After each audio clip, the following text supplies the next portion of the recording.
Sahana vavatu sahano bhunaktu saha viryam karavavahai tejasvinavadhitamastu ma vidvishavahai.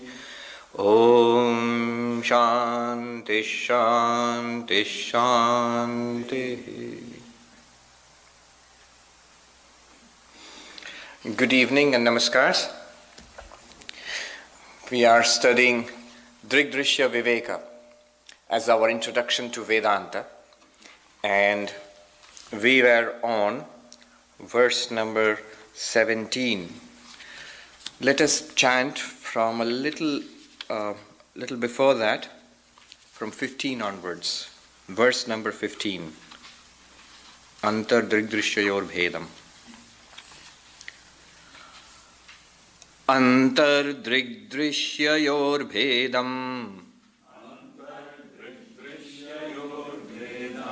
Bahishcha Brahma Sargayo Avrinotya Parashakti Sa Samsarasya Karanam Sakshinah Purato Bhati Lingam Dehena Sanyutam Chitichhaya Samaveshat Jivasyadvyavaharika Asya jivatvamaropat Sakshinyapyavabhasate Avrito tu vinashtayam Bhede bhati apayati tat.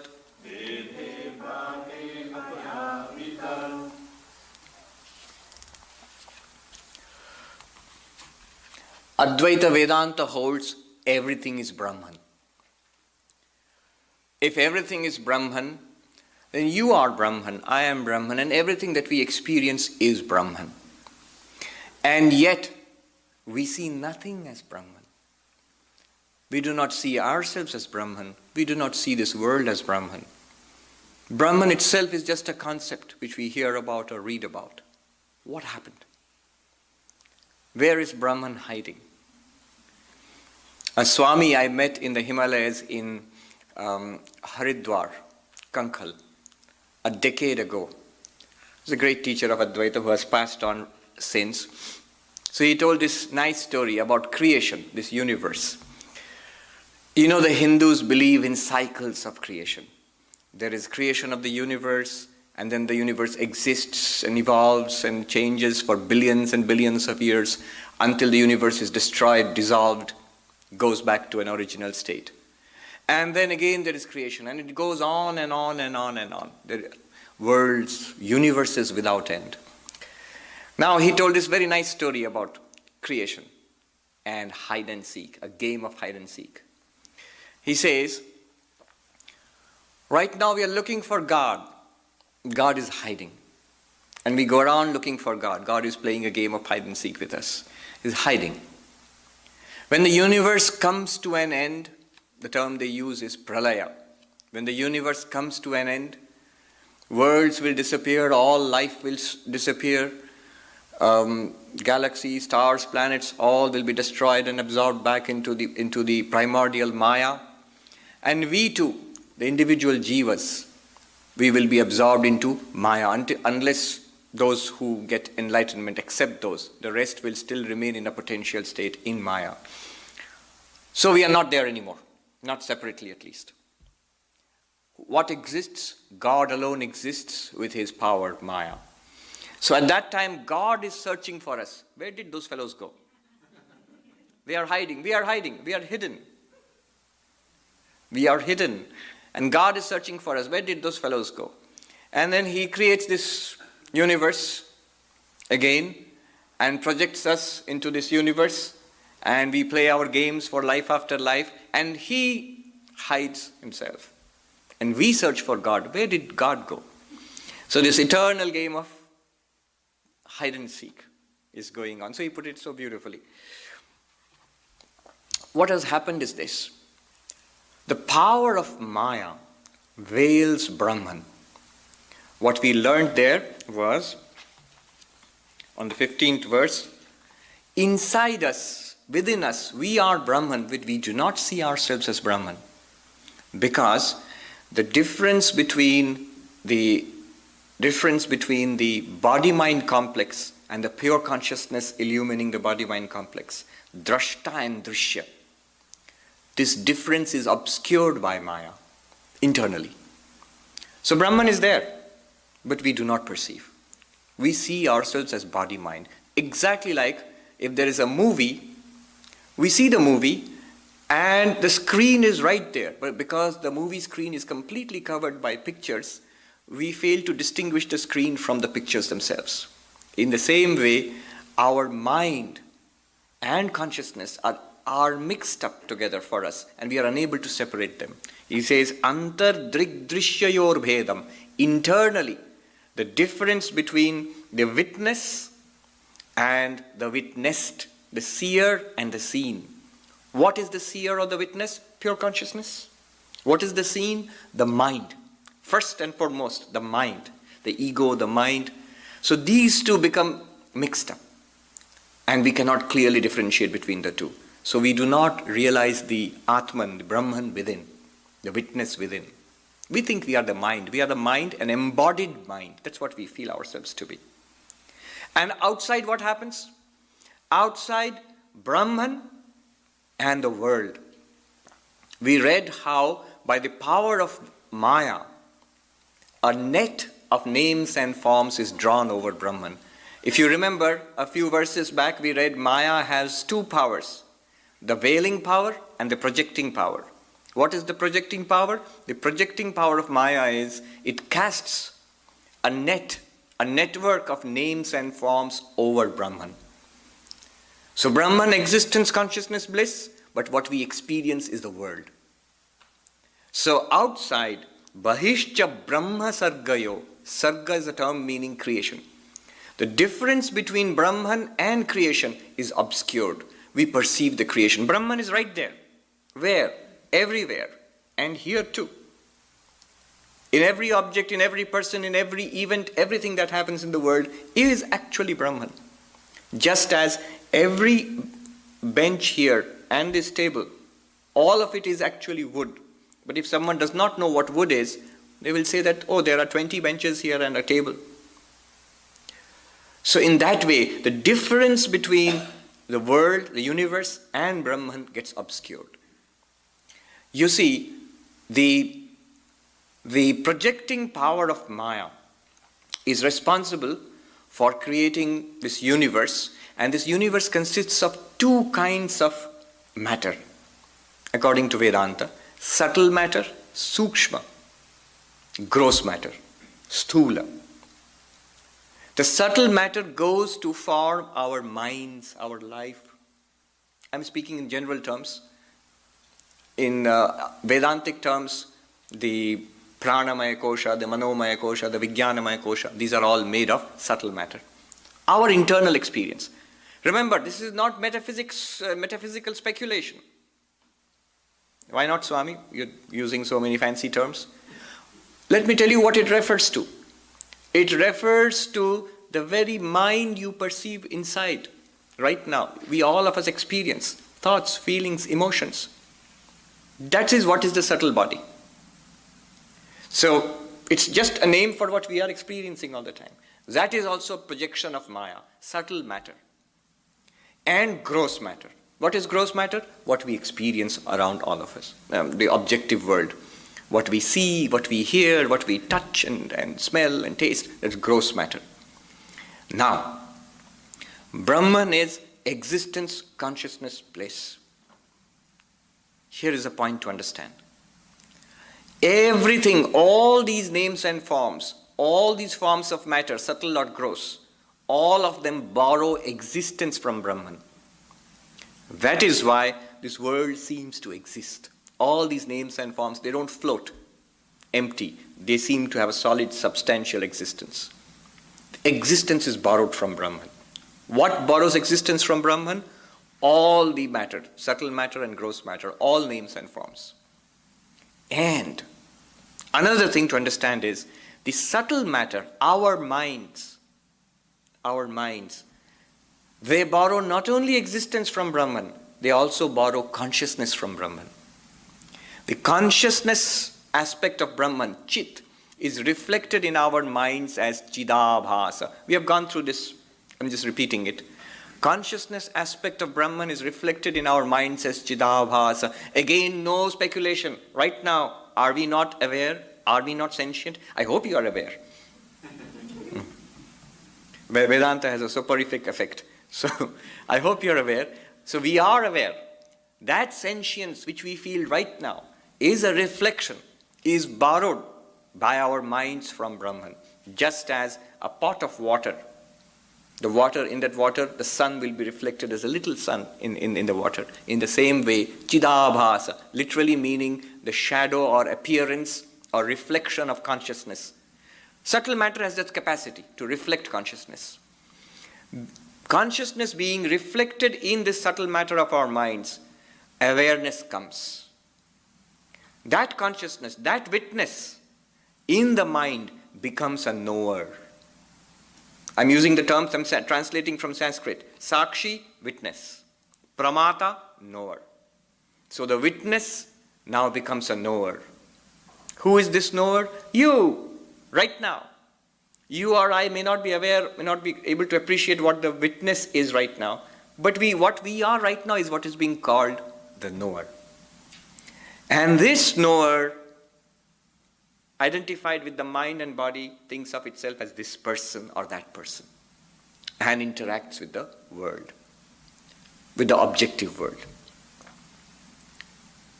Both of these, the objective world of gross matter and the subjective world inside us of subtle matter, both of these are nothing but Brahman. They are nothing but Brahman. Brahman inside, Brahman outside. Now, Brahman inside, we have been learning how to find out. The very first verse which we did when we started this, if you remember, Rupam Drishyam Lochanam Drik, the seer and the seen, making a difference between the seer and the seen, trying to understand what Brahman inside is. What is outside is the seen. The one which sees is the seer. The eyes themselves are the seen. The mind is the seer. The thoughts, feelings, and emotions in the mind are the seen. And the consciousness, the witness, is the seer. We learn to appreciate the witness within. That is what we are, not the mind. Not even the consciousness reflected in the mind. That's what we have been trying to do all along. Now, today's subject is even more exciting. We'll learn to see God in the world. Where is Brahman in the world? Let's see. Brahman is hidden in the world, they are saying. We will discover it. We're going to do some spiritual archaeology. We're going to find that big guy in the world today now. He's hidden, but not very well hidden. We can find him or it right now. So that's what we are going to do. How to see Brahman in this world? Where? Everywhere. In any object, in any person, in any event, anything in this world. Brahman must be there. If Brahman is all-pervasive, Brahman must be there. Let's see how we can discover Brahman. Now we come to 18th verse. Tatha sarga brahmanoscha bhedam avritya tishtati ya shakti tadvashat brahma vikritattvena bhasate. Similarly, Brahman, under the influence of the veiling power of Maya, the distinction between Brahman and this phenomenal universe is obscured. It's concealed. And Brahman appears as this changing universe. Brahman itself appears as this changing universe. Why? Because of the veiling power of Maya. Here in this world, all names and forms are changing. Look at this body which we have. They speak of 6 types of change. Jayate, Asti, Vardhate, Viparinamate, Apakshiyate, Nashyate. It is born. Being born, it comes into existence, the body. Then it develops. Baby, child, teenager, develops, grows, changes. And then reaches middle age, Viparinamate. Keeps on changing, reaches a peak. And then Apakshiyate, begins to deteriorate. Old age. So we struggle to keep the body fit and healthy and looking good, and that's good. But the forces of change are inevitable. It's inevitable. Slowly it will deteriorate. So Viparinamate, Apakshiyate, it deteriorates. And then Nashyati, death. 6-fold change for the body. For any kind of name and form, it undergoes change. And the consciousness, the Brahman, which this name and form covers, will not change, does not change. It is that Brahman, unchanging Brahman, which appears as a changing body, as this changing world. The 6-fold changes apply to the name and form. They apply to name and form, produced by Maya, by the projecting power of Maya. But Brahman, which is right there, does not undergo any change. It appears to undergo a change when it appears as this changing world. So you look at this verse. Similarly.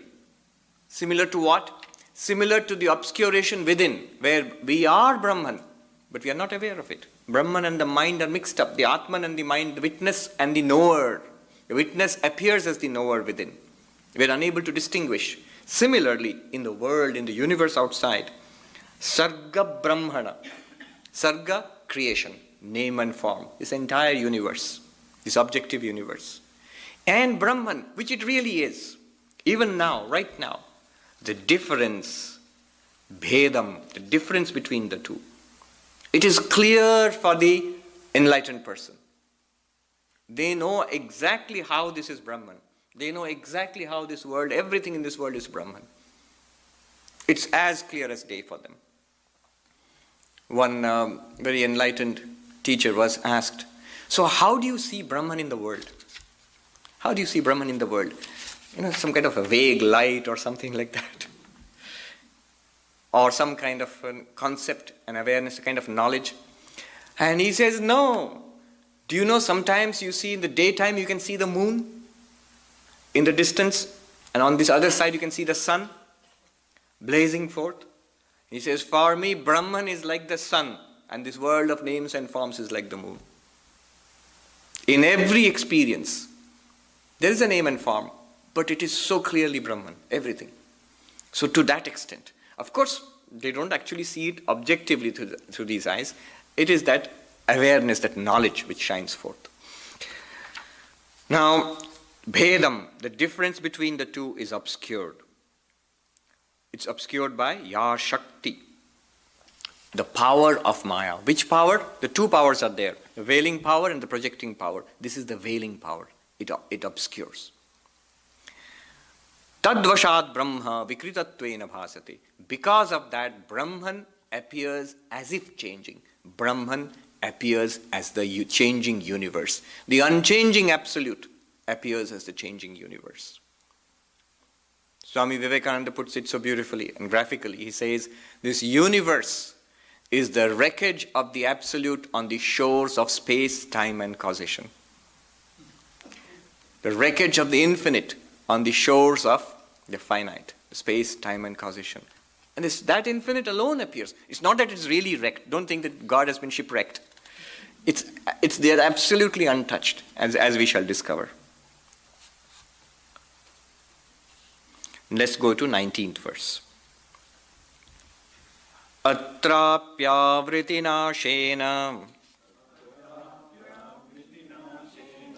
Vibhati Brahma Sargayo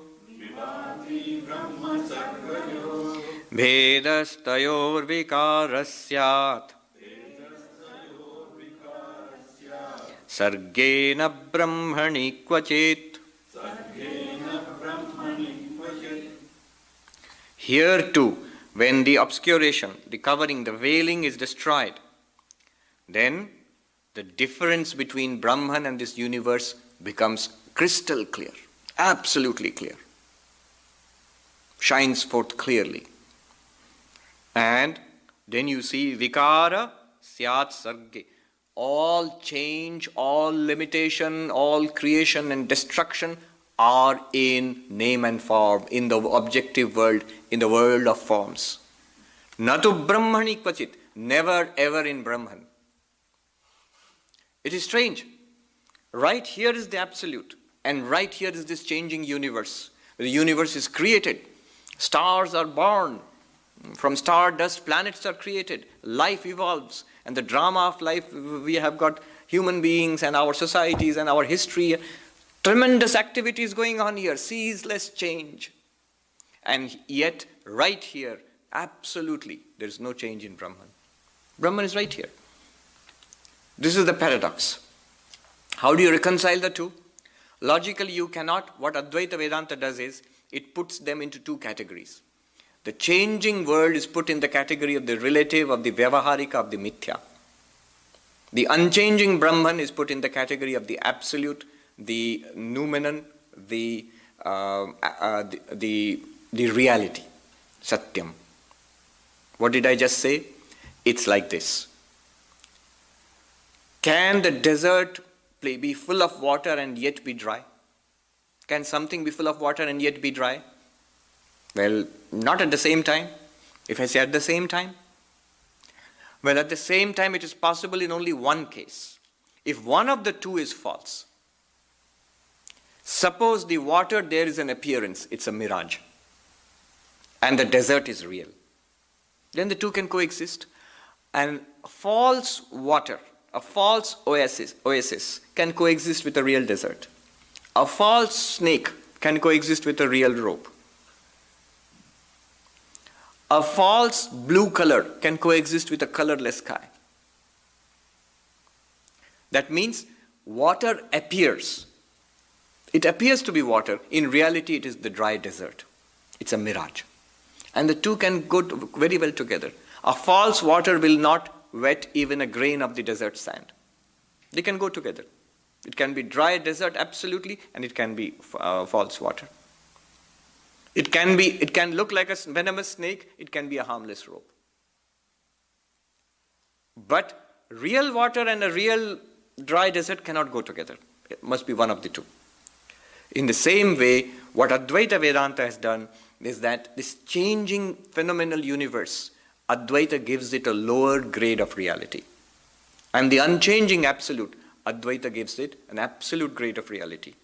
It is called Paramarthika Satyam. Absolutely real. Brahman.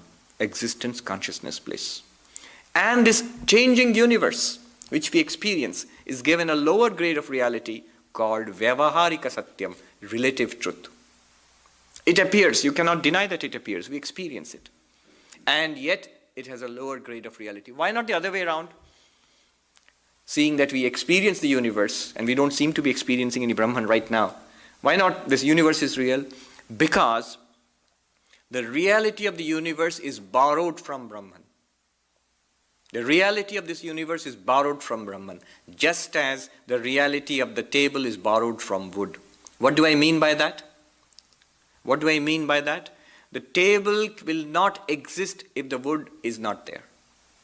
The weight of the table is the weight of the wood.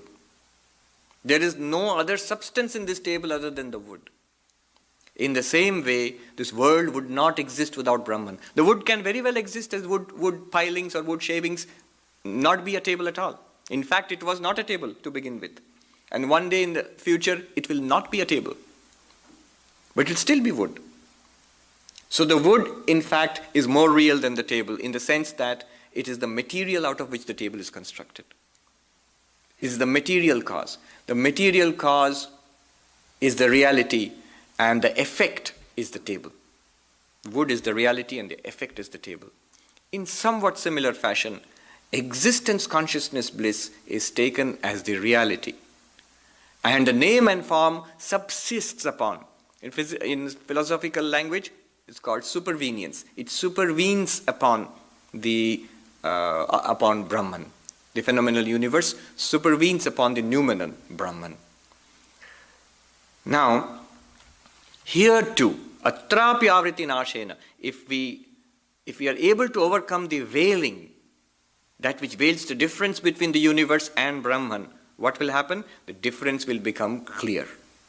The difference between the universe and Brahman. The universe and Brahman. Just like the table is right here and the wood is also right here. In fact, when we touch the table, we say touch wood. We don't say touch table, we say touch wood. In the same way, what appears to be Jiva and Jagat is in reality Brahman. And we just have to see what is Brahman and what is the world. In every experience of the world, what we are experiencing now, if it is Brahman plus world, then we must be able to isolate Brahman and the world. In our understanding at least, if not physically, but in our understanding. We must be able to separate. The technical word used in Vedanta is viveka. Viveka. Technically in Sanskrit, viveka, vivich pritak karane. To separate two things. Two things which are mixed up, to separate them. In Sri Ramakrishna's beautiful terminology, simple example he gives, sand and sugar are mixed up. The ant can separate them. Milk and water are mixed up. The swan, Rajahamsa, it is supposed to be able to drink only the milk and let go of the water. And otherwise, as I say, the golmal, I cannot translate into English. In Bengali, golmale mal ache. Golta bad diye malti law.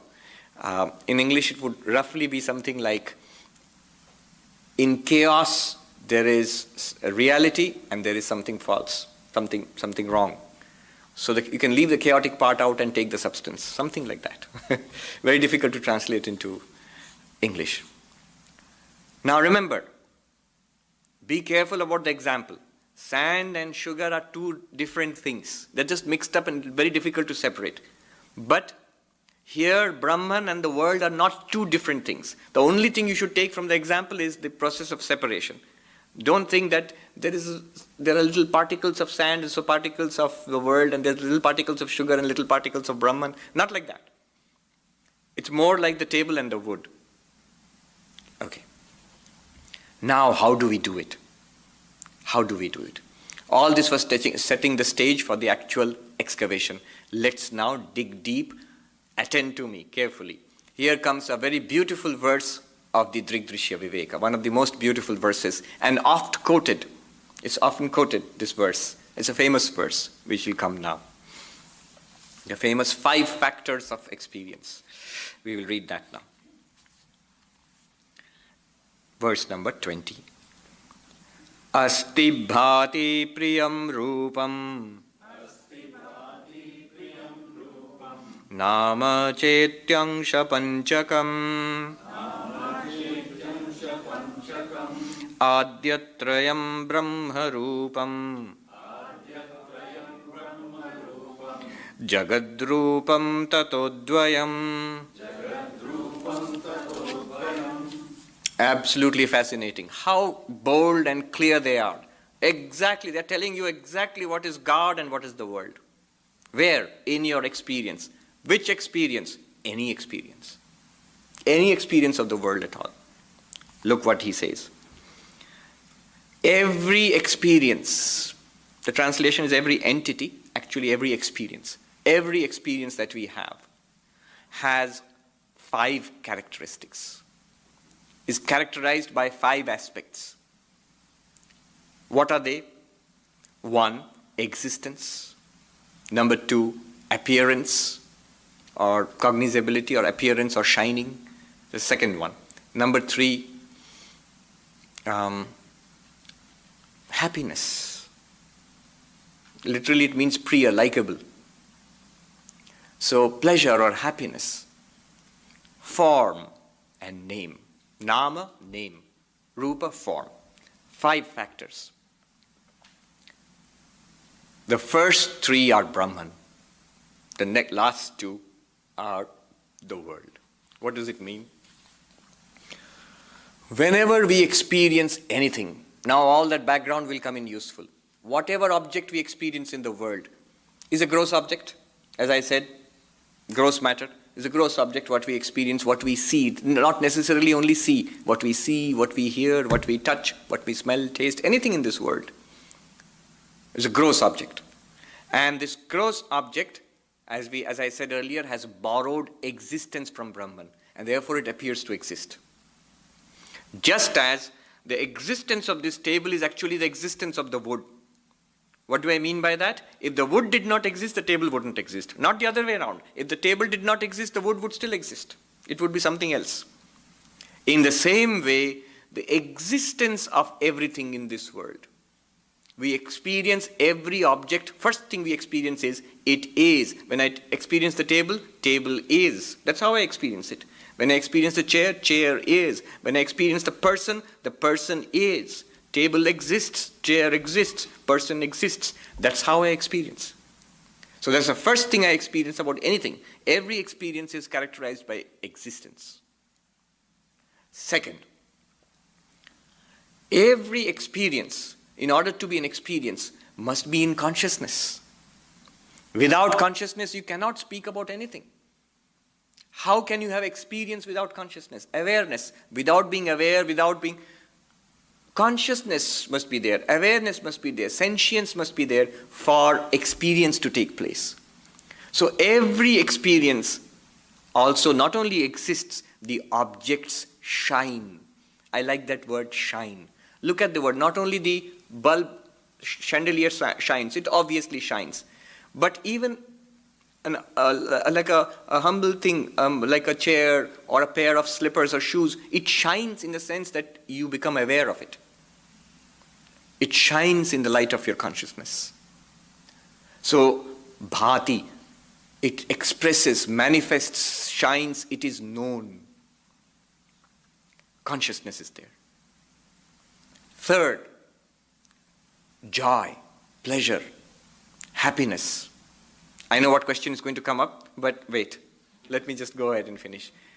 So there are things in this world which give us happiness, which we like.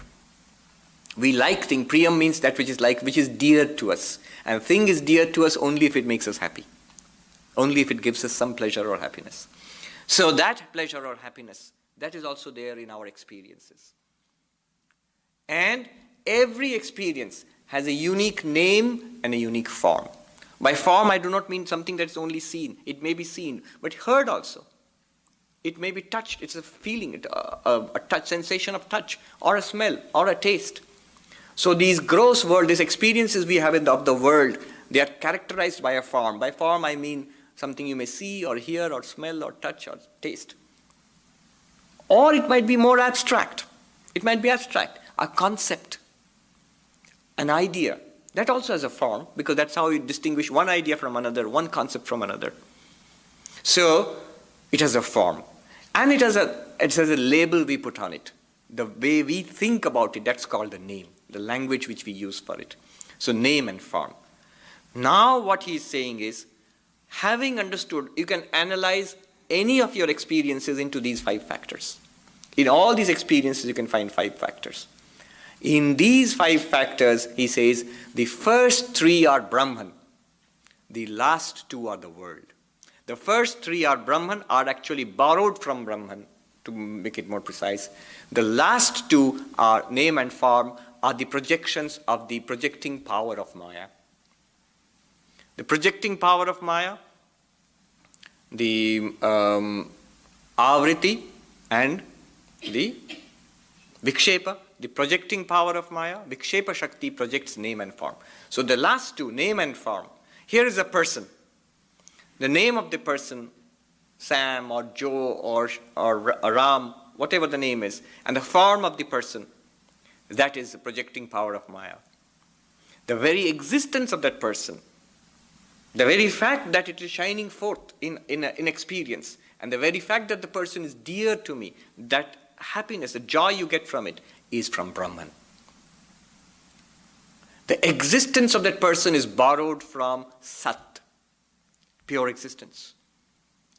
The cognizability, the appearance, the shining forth, that experience we are getting, that is borrowed from Chit. And the joy or the dearness and that you like that person or the joy it gives you is borrowed from Ananda. Now you're getting impatient for the answer to your question. I hope the question is in your mind. I'm sure it is. The question will be, oh, but wait. We do not find pleasure or joy everywhere. There are things and people and objects in the world which scare us, which make us unhappy. So it's not that everything in the world is joyous or full of joy for us. Well, it's actually like this. One way of explaining this would be, there are two tracks in which this verse has been explained. One way, let me give you a very traditional way of explaining it would be, remember the distinction between gross matter and subtle matter, sthula and sukshma. The gross matter has the capacity of borrowing existence from Brahman. The gross matter has capacity of borrowing existence from Brahman. Therefore, this entire gross universe exists, seems to exist. Just as the name and form of the table have the capacity of borrowing existence from wood. In the same way, this universe has the capacity of borrowing existence from Brahman. What will borrow existence from Brahman? Any name and form. But there are special names and forms called subtle matter, sukshma, our minds, subtle matter, which borrow not only existence from Brahman, they can borrow consciousness from Brahman. So, consciousness is reflected in our minds as chidabhasa, the reflection of consciousness. No speculation. That's the awareness which we are feeling now. Each of us feels awareness in the mind. In his or her own mind, you feel awareness, sentience. That is the consciousness, chaitanyam, chit aspect of Brahman shining in our minds. Why not everywhere?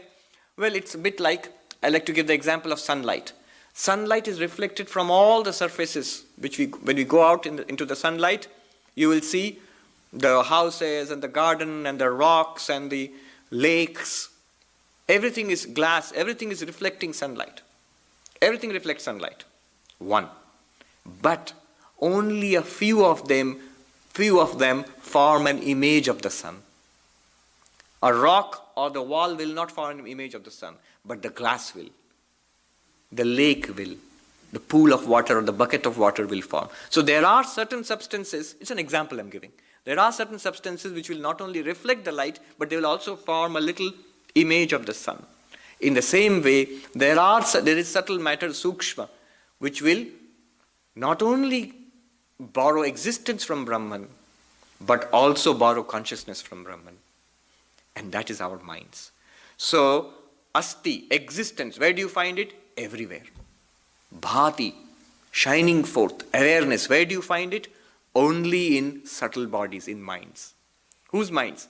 Our minds. In fact, here is the distinction that Vedanta makes between living beings, jiva, and non-living jagat. Between the chit, between the sentient and the insentient. Remember how in biology class we had to make a distinction between living beings and non-living beings? What is the distinction between us, people, and the chairs we are sitting on, according to Vedanta? According to Vedanta, the difference is this. We are living beings, we are jiva, individuals, sentient beings. And these are insentient matter. What is the difference? The difference is, it is only a gross body. It's only a gross body. We have a gross body and a subtle body. The living being, this jiva, has a gross body plus a subtle body. So we have a living gross body and a subtle body inside, full of life and thought and emotion and memory and feeling, the sense of ego. All of this is part of our subtle body. So the subtle body is what distinguishes living beings from non-living beings in the book of Vedanta. Life also belongs to the subtle body in Vedanta. Pranamaya kosha belongs to the sukshma sharira. So this is the distinction. So bhati, shining forth, awareness, sentient, that is possible only in the mind, in each of our minds. That's why we find the manifestation of consciousness in the mind, not anywhere else. You say, no, I find the manifestation of consciousness in my mind and everybody else's mind. You do not actually. Think about it. What do you experience? You experience, first of all, in a sentience, awareness in your mind. And with that sentient, aware mind, you use your sensory apparatus to look at the world, and you see certain beings, human beings, plants and animals around, which appear to be like you, sentient beings, but you do not directly experience their sentience. Let me repeat that. None of us experiences sentience anywhere, awareness anywhere, except in his or her own mind. So what about the person sitting next to me? Are you saying that person is not sentient? Are you saying that person has no consciousness? The person is a zombie? Are you saying that? No, I'm not saying that. But I'm saying that you are not aware of that person's awareness directly, the way you are aware of your own awareness. Never ever. The only place where we are aware of consciousness, where we get consciousness, is in our own minds. Third, bhati. Then third one, the question, happiness, pleasure, joy. It's only in a particular state of our mind that we experience joy. The same logic is being extended. All names and forms, everything in this universe borrows existence from Brahman. Only minds can borrow awareness, consciousness from Brahman. Only minds in a certain state can borrow joy or bliss from Brahman. That's why the only place where we experience happiness is in a certain state of mind. And Vedanta calls it a sattvic state of mind. Sattva guna is necessary for experiencing sukha, material happiness. Any kind of happiness, it requires the mind to be in a certain state of mind, in certain state. Sukha. Sukhakara vritti is necessary in the mind to experience happiness. So, now what have I said? This is one explanation. Why we do not experience joy in all beings. If in every experience there is joy, why don't we experience it? The answer is this. Though existence, consciousness, bliss is everywhere, existence alone is manifest in everything. Existence and consciousness manifest only in our minds. Existence, consciousness, bliss manifest only in our sattvic minds, mind in a particular state, which we call happiness. That's one explanation. So, Asti, bhati, priyam. Existence, the shiningness and the joy, they are there, but they are not there then in all experiences. In only those experiences which are in the mind, which are joyous, we have all three. But otherwise, every experience will definitely have existence. So existence aspect is borrowed from Sat, consciousness aspect from Chit, and the priyam, likableness, the pleasure, is borrowed from Ananda. Satchidananda is reflected in our experience as Asti, bhati, priyam. Asti, the being of all things. Bhati, the shining forth of all things. Priyam, the pleasure, the joy we get in life. And Nama Rupa. This is the distinction between Brahman and the world. Now, here I would like to make a point. It is not that there are two things, one Brahman and one world. It's not that there is one absolute and one phenomenal world. It is only one thing. It is one thing. Brahman alone is appearing forth in all these ways. This distinction we have to make in our mind to recognize that unchanging Brahman in and through all our experiences. Then what happens? The enlightened person then, the person who understands this, focuses on the Asti Bhati Priyam, focuses on the existence, consciousness, bliss in every experience. The name and form become secondary to that person. That's why you will see in the lives of all great enlightened persons, all saints, anybody who's spiritually advanced, they seem to look upon everything with an equal vision. They are not chasing pleasure, they are not afraid of pain. They do not favor their friends, they do not hate their enemies. They find the same, they will say, the devotee will say, the same Lord in all beings, the same Asti, bhati, priyam in all experience. And what they are claiming here is, it's always available.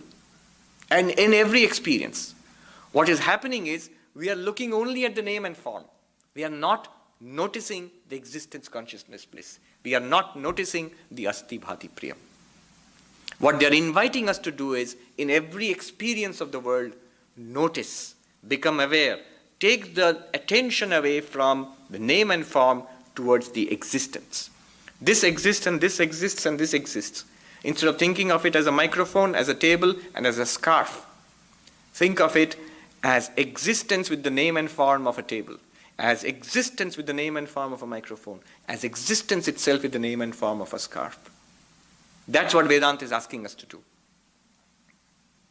It is not that we think of a wave with water. There's water in the wave. Vedanta is asking us to say that, look at the water itself. Water is appearing with the name and form of the wave. Imagine all of this as an ocean of existence. Everything around. It is, in fact. You just have to, it's a new way, a strange way of looking at things. We are surrounded by an ocean of existence here. And in this ocean of existence, just like the Pacific Ocean, which is an ocean of water, there are waves, big waves and small waves and surf and bubbles. In the same way, in this ocean of existence, there are chairs and tables and people. Some are moving around, some are not moving around. There is this entire, there are planets and atoms. All of them are names and forms. The reality is existence. What are you? You are also existence. That existence does not change. What changes are the names and forms. It was existence alone, which appears as the wood, as a tree, as a table, as a broken table. It's the same existence. So, this is what they are asking us to do. Now, how do we do it? This is the concept, the theory behind it. What you have to do is, first listen to this carefully, read it repeatedly, so that you understand what they are trying to say, then clear out all doubts through reasoning. Shravana, manana. Now, after understanding this, once we begin to get a glimpse of what they are talking about, remember, it's nothing very vague or abstract. You see, this is the most clear thing that we have all the time. But amazingly enough, Swami Vivekananda used to call it the open secret. Very beautifully said. The open secret. It's right there. God is hidden, but hidden right in plain sight. Right in plain sight. It's hidden right here. Within us and outside us. Hidden right here. But we don't notice. We don't look. Look. Swami Vivekananda put it very forcefully. Do not seek him, just see him. It's like saying, it's like saying, the reality of the wave is water. Look deep into the wave, you will find water. What deep into the wave? Deep in the wave, in the middle of the wave, on the top of the wave, up above it, below it, it's all water. Sometimes mystical language, abstract analysis, obscures the fact that you're talking about the most vivid thing in our lives. After all, what do we experience anywhere throughout our lives, anything other than existence itself, in various forms and names? There's this story, but it's hidden. It's hidden in this way. The veiling power of Maya, Avriti. There's this story of a businessman traveling in a train in India, long distance train, from the north to the south maybe he was traveling, and he gets up and sits in the train, and the person sitting opposite to him was actually a thief, looking for an opportunity to steal money. And the thief sees the businessman bring out a wad of cash and count it. And the thief looks like that. And the businessman stuffs it back and goes to sleep. The thief makes all plans that when the businessman is fully asleep at night, I'll sneak in and take the money out. And when the businessman is asleep, and the thief quietly sneaks up and starts searching carefully, always becoming startled when the businessman sort of changes sides and rolls over, whatever. And he searches and searches and searches, and he couldn't find anything. And when it's becoming daytime, he gets nervous and he goes back to his bunk, but he cannot sleep. And as day breaks, the businessman gets up from his bunk and stretches and yawns, and as the thief is watching him, takes out a wad of cash and counts it and puts it back. The thief is stunned. What happened? Anyhow, the second day of the journey, that's the last night, again the thief tries it, and he cannot find anything. Now he's thoroughly puzzled. Next day in the morning, he is terribly tired. He dozes off, suddenly startled, awakes, and sees the businessman is getting ready to leave. He's counting the cash. And the thief couldn't restrain himself any longer, and he asked the businessman, "Sir, will you please tell me, where did you hide the cash?" And the businessman said, "Why? Under your pillow."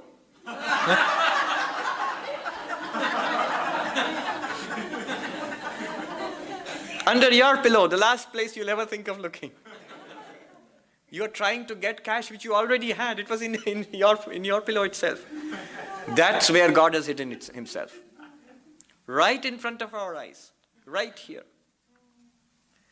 Now, how do we discern this? This is what we learned today. But how do you make it a living reality? It's difficult to wrap our minds around this thing. But once you do, how do you make it a living reality? How do you get benefit from it? How does it help you to overcome suffering and sorrow in life? So for that purpose, there's something called nididhyasana, the process of assimilation. The truth which we have heard, which we have understood. The second part is vital. We must understand first. Having understood that, make it a living reality. There are techniques. There are 6 techniques which we shall learn in the class. I think we have it next week, with the class next week. So we shall start those techniques. How do you assimilate this truth? How do you practice it moment to moment? Those techniques will come. And as I say, people, when they hear about this, they say, "Oh, that's the real thing. Let's jump ahead to that." No, you cannot jump ahead. It's like if the physics professor teaching you physics, quantum mechanics in UCLA, and he says the main thing is think deeply about it and you will get it. And if the student says, "Okay, so thinking deeply about is the main thing, so I'll bunk all the classes, I will not read any books, I'll sit quietly and think deeply about it." You'll never get it that way. You have to attend the classes, you have to read the books, you have to put in a lot of thinking, and then sit quietly and dwell on it, it will come to you. And it will come. That part is not so difficult. And so the techniques we will take up next week. Let's take up questions before we end. All right, there are 2 questions. How would you answer this from the Vedanta point of view? If there's a tree in the forest and there's no sentient being there, will it make a sound? If the tree, it's an old question in philosophy. Yeah. So if a tree falls in a forest and there's nobody to hear it, does it make a sound? Yeah, well, let's just put it very simply. Actually, it's a question that is used for distinguishing between realism and idealism. But from Vedanta point of view, you can take a very realistic answer also. If you take, let me give you a technical answer. If you take the basic approach of Srishti Drishtivada, the Lord creates this universe with the power of Maya. So, the tree falls, and just like obeying the laws of physics, waves are generated. Now, they are not called sound until somebody hears them. Obviously, waves are generated when any physical object falls. So, it becomes a sound only when a sentient being hears it as sound. But the physical part of it is still there. So, it's a very realistic explanation, and Vedanta has no objection to it. Vedanta is often confused with idealism. The world is not there in the mind of the observer, as an idealist would say. The world appears in Brahman. Both the observer and the observed appear in Brahman. What you call the mind of the observer is subtle matter. What you call the observed universe is gross matter. The same Brahman appears as the observer and the observed. Swami Vivekananda puts it beautifully. He says, one alone exists. It appears as nature, soul. So in that one, this universe is appearing. The question. We'll come to you first. Swami, I'm just trying to reflect on the lesson itself. So you mentioned you started with experience and you broke it down into those 5 elements. 5 elements, yes. And that was introduced by finding Brahman. Brahman.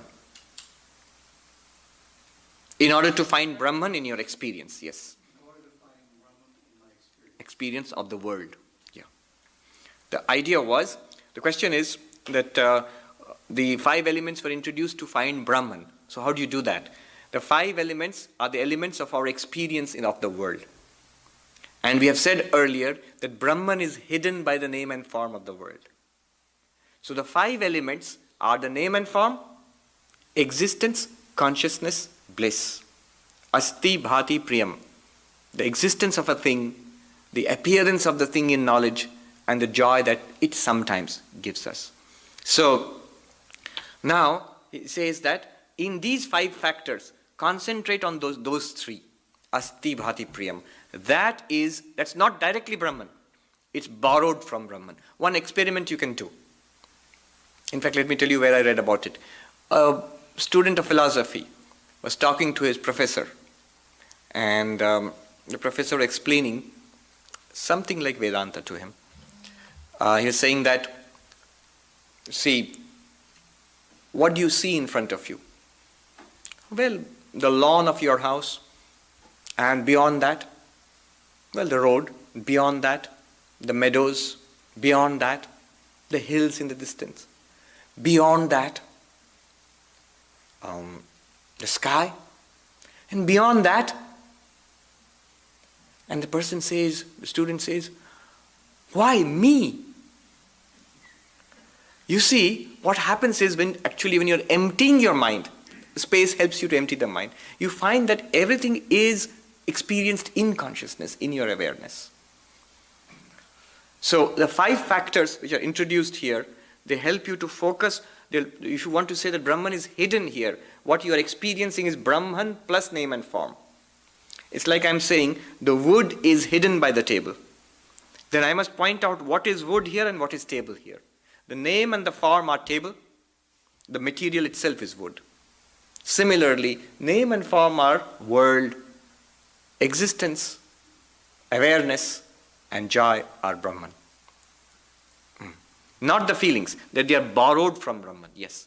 All right. I understood that you were discussing at length the distinguishing between Brahman and the world. And the world, yes. In what category of things then do you distinguish between the world or the universe and Maya? The world or the universe is a product of Maya. It is pervaded by Maya. It is Maya itself. No. You see, what they are claiming here is, you say, if I ask you, what are you experiencing? You will say the world.